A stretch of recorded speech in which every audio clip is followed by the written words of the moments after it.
तूने जो किया है वो इतना घिनौना काम है कि मौत की सजा भी कम पड़ जाएगी।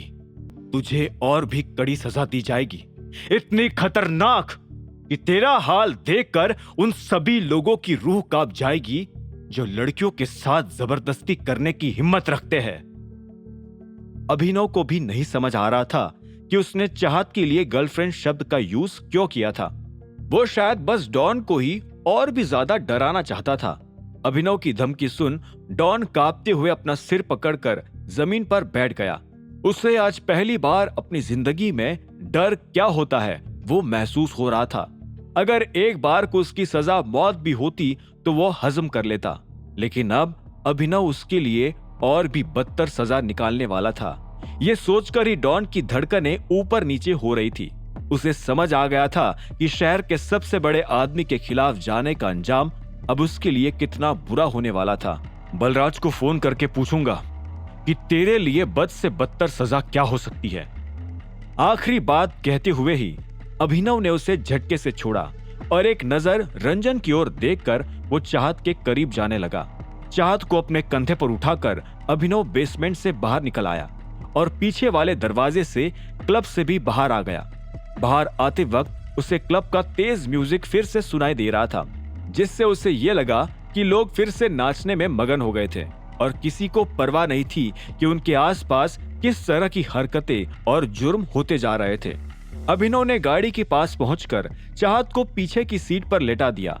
लेटते हुए धीरे से चाहत ने अपनी आंखें खोली। वो थोड़ी थोड़ी होश में तो तभी आ चुकी थी जब अभिनव ने उसे उस रूम में ही उठाने की कोशिश की थी।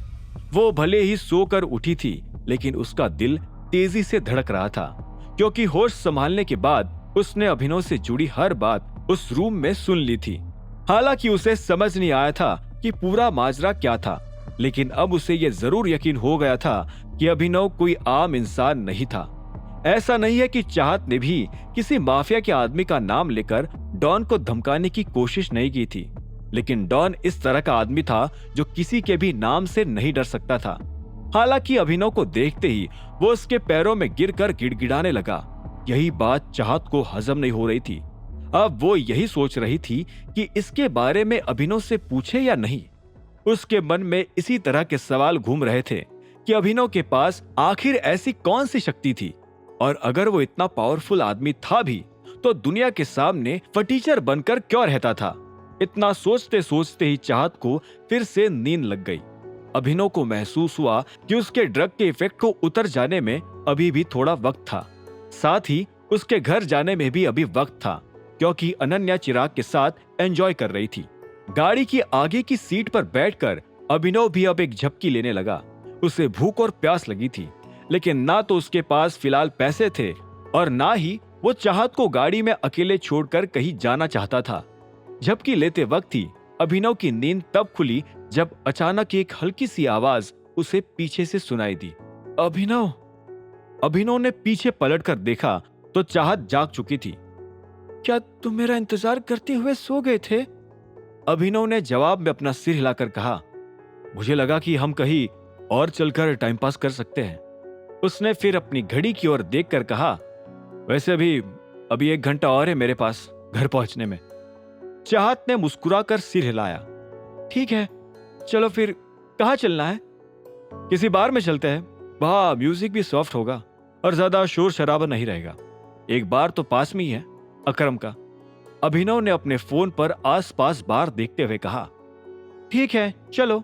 उबासी खाते हुए चाहत सीधी बैठ गई और अपने बाल ठीक करने लगी।